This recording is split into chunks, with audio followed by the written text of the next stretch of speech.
A ver quién es la hija de puta que más disfruta en el escenario. Con todos ustedes y ojalá así sea diario. Ariana Puello, búscame en el diccionario.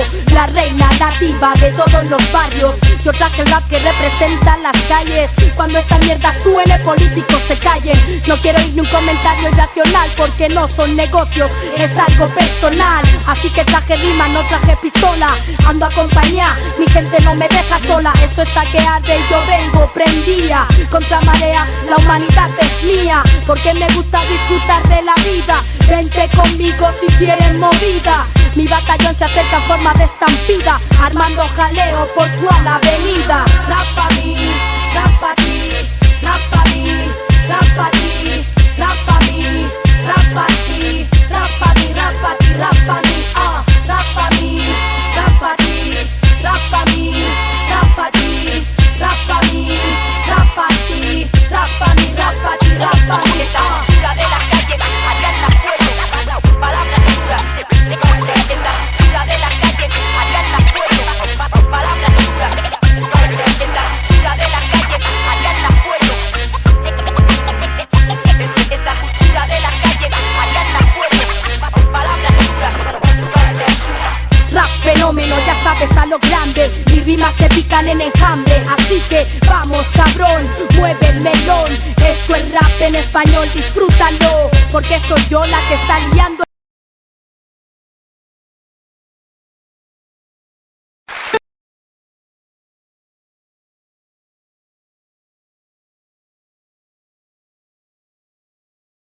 Nos acercamos al centenario de la Revolución Soviética y es ahora cuando nos preguntamos en plena crisis cómo hacer justicia a los que una vez murieron por los derechos que ahora estamos perdiendo. Cómo tener esperanza, cómo tener ilusión, cómo hacernos con las armas, cómo hacernos con los medios, cómo llegar a comprender el verdadero significado de la rebeldía, cómo reeducar a los viejos, cómo convencer a los jóvenes, cómo proteger a los niños de la manipulación, cómo sonreír mientras te inmolas y todos los miembros de tu cuerpo saltan por los aires, cómo resistir los golpes sentado del suelo cuando confundes el sudor con tu sangre, cómo asumir que no existe otra alternativa que la lucha y la muerte. No podemos construir una torre esventicante sin cemento, porque el soplo del viento puede tirarla abajo. No podemos construir un barco de guerra sin tuercas ni tornillos. Es por eso que necesitamos herramientas no materiales, porque no podemos transformar la sociedad sin ideas, sin objetivos, sin experiencia, así como tampoco podemos levantar una comunidad sin personas. Y eso es lo que ellos quieren, una comunidad, la suya, sin personas, pero a partir de esta conseguir su jerárquico sistema, una pirámide con una cúpula tan pesada que a veces los cimientos no aguanten y haya que sustituir una base por otra base que soporte mejor el dolor en los hombros y las infecciones de la basura que tiran desde arriba. Hacer la pirámide más grande y más grande, alta, para no escuchar los gritos de dolor de los de abajo.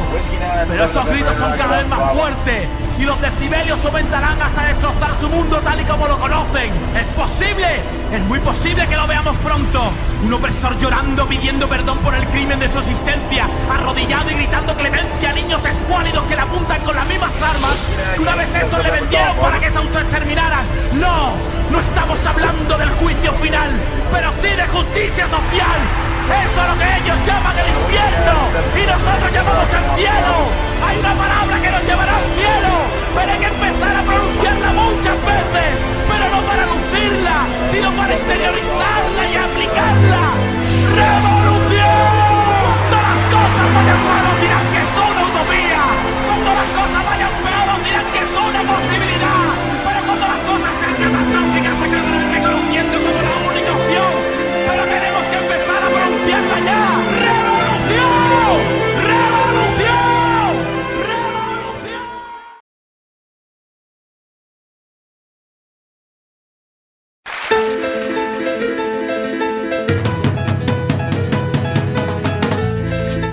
Bandita, ya regresamos aquí a la tercera capsulita de Voces de Rebeldía.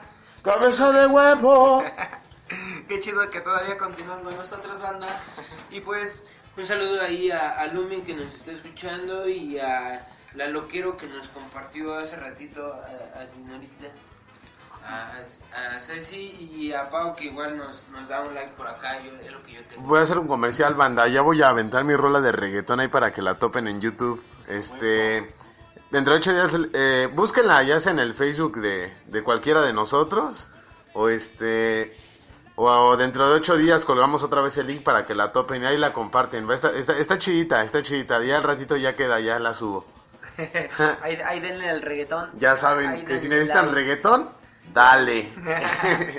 Y bueno, pues retomando el tema, banda, de los indígenas, ¿no? Que es pues una cosa una cuestión bastante interesante por todo lo que conlleva, ¿no? Estábamos mencionando por ahí varios elementos significativos, ¿no? Que observamos sobre todo en la actualidad, ¿no?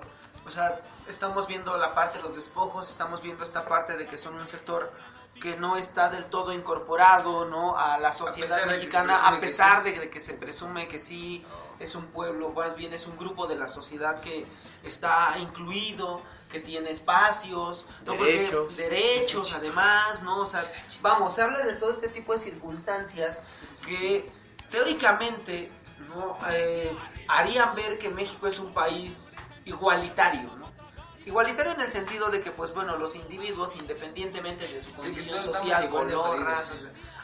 y yo creo que ahí sería la parte igualitaria, ¿no? Porque se dice que todos tenemos los mismos derechos, la verdad, lo que sea, pero, pues sí, o sea, en realidad, en términos igualitarios sí hay una igualdad en términos de la pobreza y todo este tipo de cosas, ahí es donde sí se podría reflejar un poco de igualdad, ¿no?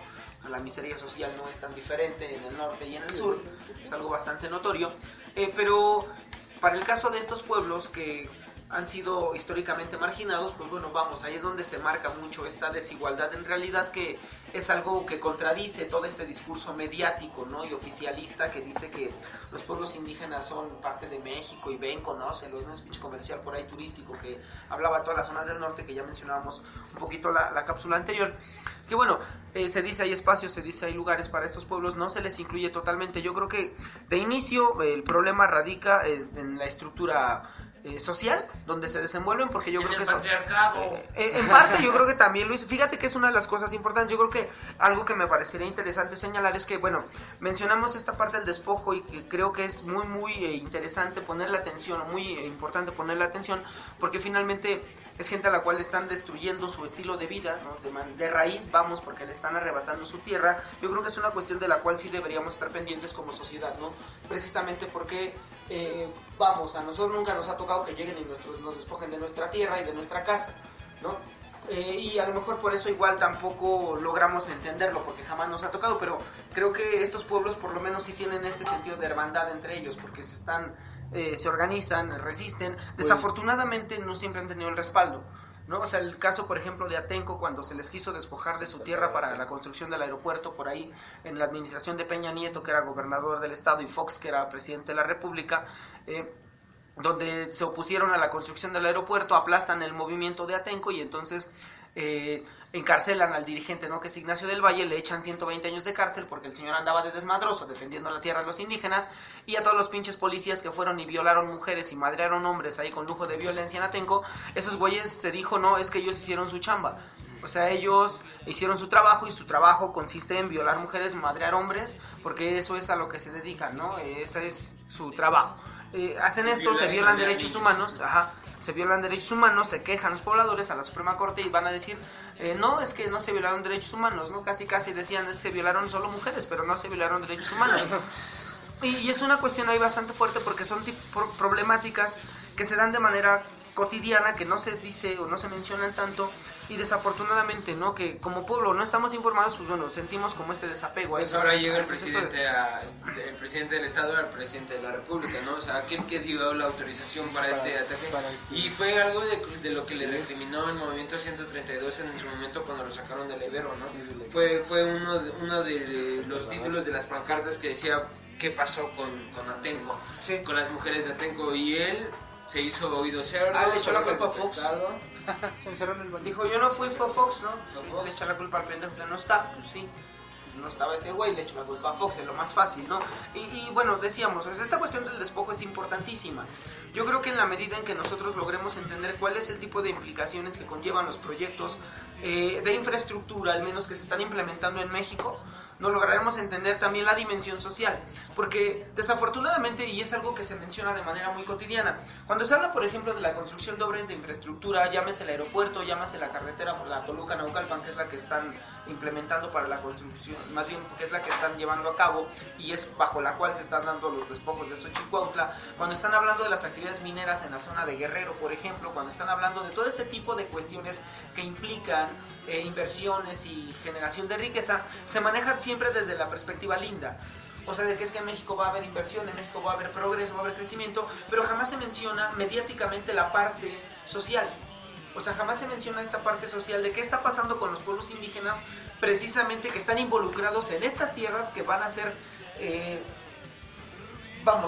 tierras que van a estar en licitaciones para dar concesiones para construir una carretera, un aeropuerto y demás. Porque es el problema, que este tipo de pueblos se les ha invisibilizado en la sociedad actual, se les ha dejado de lado, porque así como Porfirio Díaz lo consideraba, estoy seguro que los güeyes que están ahorita dirigiendo el país, priistas, panistas, perredistas y muchos otros personajes de los sectores o de los círculos políticos, consideran que estos grupos son todavía un retroceso para la raza. Me atrevería casi a afirmar que dicen o piensan lo mismo que Porfirio Díaz en su momento. No, basta con escuchar inclusive por ahí esta declaración y esta burla que hace Arnaldo Córdoba, que es dirigente del INE, este personaje que filtran llamadas de audio y entonces sale burlándose de un jefe indígena que llega el güey y dice él que casi decía el indígena, no, yo jefe toro sentado, ¿no? Y todo esto, o sea, una burla ahí de estos pueblos. Y esa se supone que es la gente un tanto letrada, porque por ahí en muchos lugares a ese personaje se le reconoce, se le alaba y se le hace ver así como wow. Sí, ¿no? pero hay que ver en las calles que igualmente, o sea, los policías y los judiciales le están tirando las canastas a los niños, ¿no? O sea, les están quitando la mercancía. Y una vez me tocó un caso muy ojete donde unos granaderos le habían quitado su canasta de tlayudas a una indígena y los cabrones se la iban comiendo en el camino. Entonces, sí, ese tipo de situaciones de que la gente ve en el metro como los policías de la Ciudad de México están prácticamente desalojándolos porque están pidiendo limosna afuera de estos lugares públicos. Sí, uno de los grandes problemas es ese, que desafortunadamente, o sea, no se les sigue considerando no se les considera como personas. O sea, no se les considera todavía como personas, aunque se diga, ¿no? En los medios, aunque se establezcan las leyes, ¿no? Muchos pueblos han precisamente por eso emprendido su lucha, porque son conscientes también que el Estado no va a venir a arreglarle sus problemas. Esos pueblos al menos tienen esa parte de iniciativa, decíamos hace un rato, tienen todo este sentido de colectividad, que es algo que tienen muy arraigado, ¿no? Porque el funcionamiento de los pueblos indígenas desde los siglos XV, XVI, bueno, inclusive desde tiempos atrás, es un funcionamiento muy colectivo, muy comunal. O sea, para ellos, por ejemplo, el estilo de trabajo del siglo XIX de los pueblos indígenas era un estilo de trabajo comunal en donde no había un título de propiedad, por ejemplo, de alguien. O sea, tú como indígena eras parte de la comunidad, había un título de propiedad de la comunidad, no era así de que tú eres el propietario de esta tierra, no, ni madres, la tierra es de toda la comunidad. Y esos son títulos de propiedad, por ejemplo, que expide la corona española en los tiempos de la colonia, son títulos de propiedad que muchos pueblos indígenas conservan durante todo el proceso de independencia y después de la independencia, títulos de propiedad que inclusive siguen exhibiendo todavía durante el régimen de Porfirio Díaz, y títulos de propiedad con los cuales muchos pueblos indígenas se levantan en armas durante la revolución. Bueno. Pero es un título de propiedad que además se va heredando generacionalmente y que hace entender que las personas no sienten esta necesidad, o estos pueblos al menos no sienten esta necesidad de decir esta tierra es solo mía, sino tienen esta idea de esta tierra es de todos y el trabajo es colectivo. Vamos, nosotros somos una comunidad indígena que tenemos 10, 20 hectáreas de tierra, ¿no? Y todos trabajamos el mismo pedazo de tierra, o toda la tierra al menos, y la riqueza que se genera la distribuimos entre todos, porque finalmente es una cultura totalmente distinta, es una cultura colectiva, es una cultura comunitaria, en donde el otro es igual a ti y lo entiendes como un hermano, como alguien semejante a ti. Vamos, no existe esta como percepción tan individualista que se introduce ya con la propiedad privada, de esta es tu casa y esta es solo tu casa. Y es que ni siquiera están viendo como por todos ellos, también están viendo por un futuro, o sea, también están luchando por lo que es. Y regresando un poco a lo que decía Rafa acerca de cómo es que se arman este tipo de rebeliones, yo siento que también de cierta parte es como de que tampoco les estás dejando otra opción, o sea, les estás arrebatando su tierra y pues sí, los métodos en los que la haces deja al indígena completamente desnudo. Ahora bien, si tú le estás quitando su tierra con violencia, ¿por qué el indígena no tenía por qué de nuevo reclamarla con violencia? Y es algo que sigue como reprochando al indígena, digamos, con la aparición del EZLN, de que no, pues dejaste a un policía inválido porque le diste tantos balazos en las piernas, porque quisiste entrar a huevo al palacio municipal.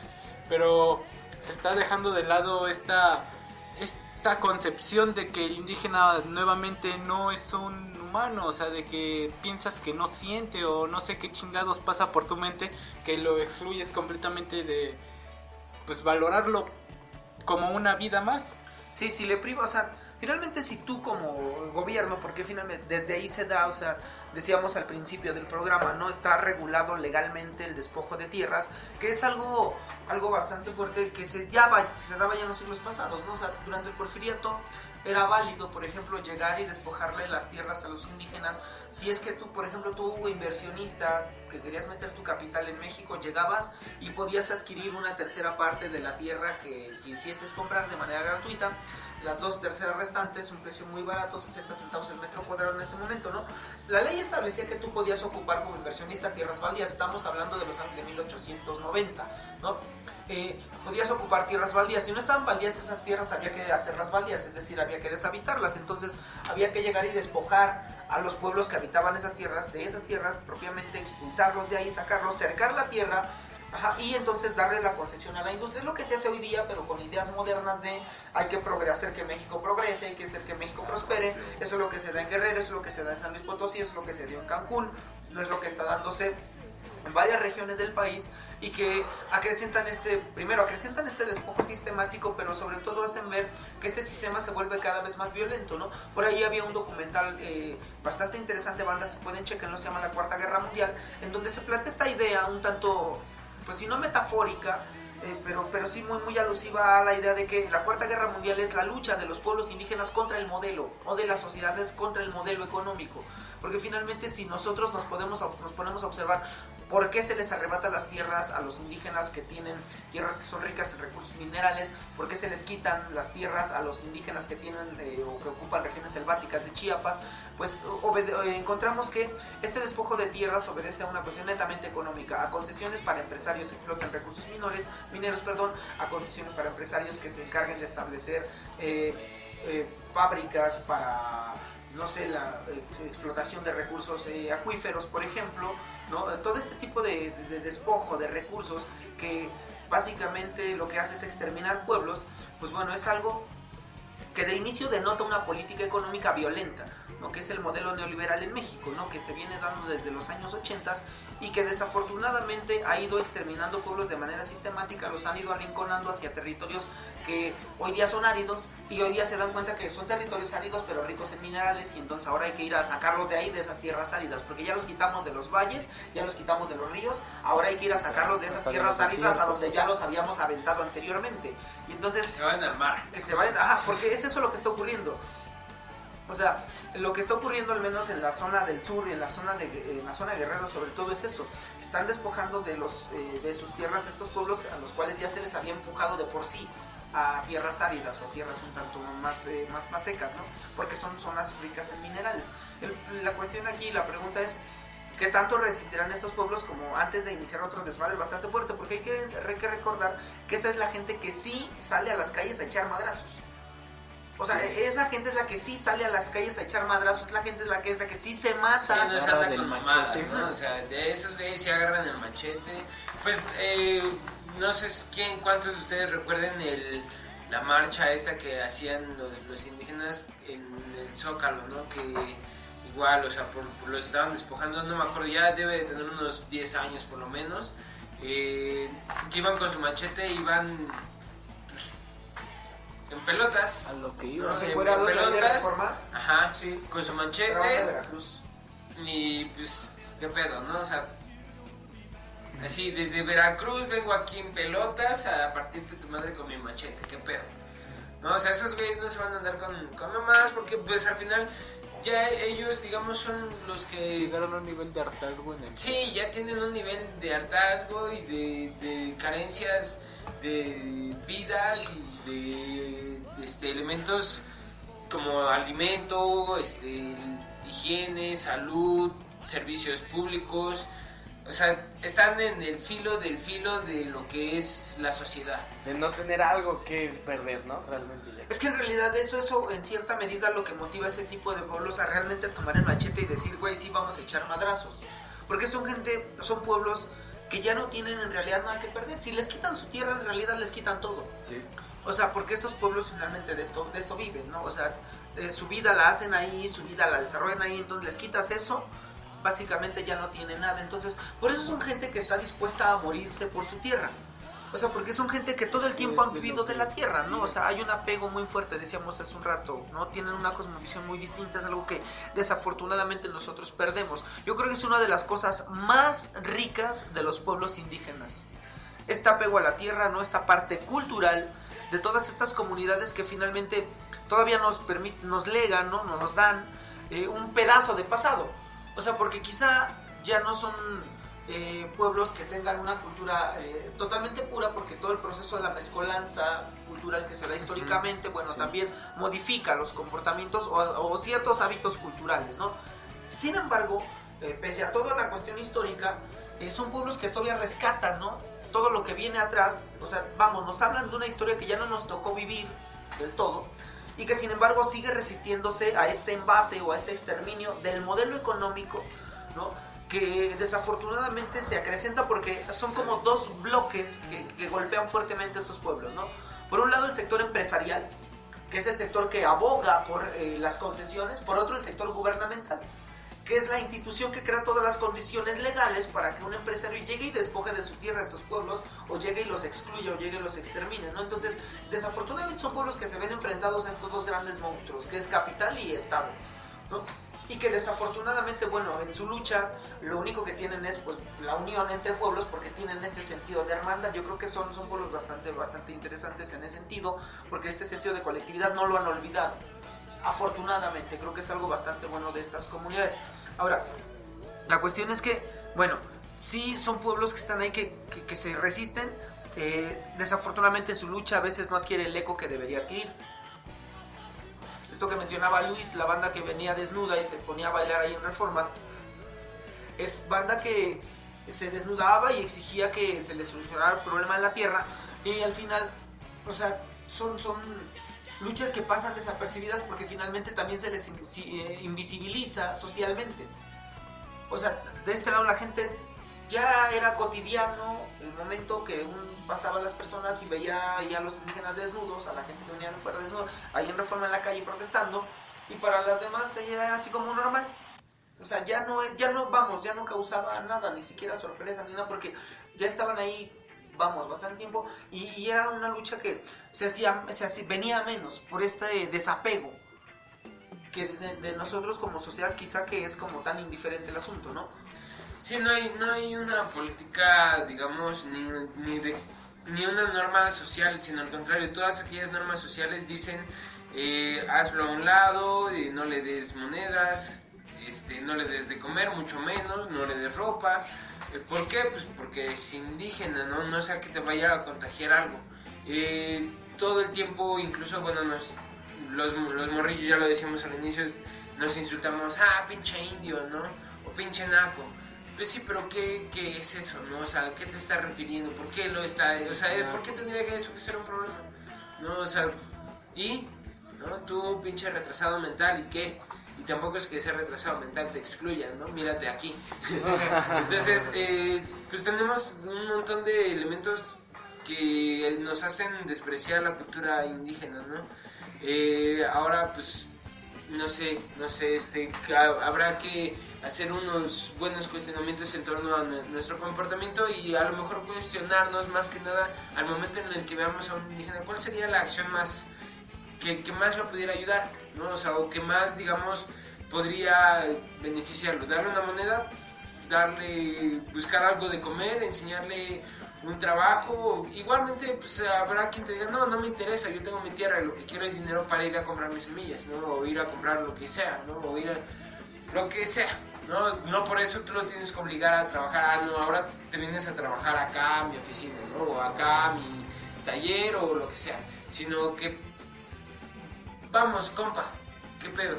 Sí, mira, yo creo que hay una cuestión importante ahí, es esta cuestión de la otredad. O sea, nosotros como sociedad entendemos hasta cierto punto a los indígenas, a veces inclusive este afán de incorporar a los sectores indígenas a esta sociedad que es en la cual nosotros nos desenvolvemos, tiende a querer homogeneizar al indígena o a estos grupos.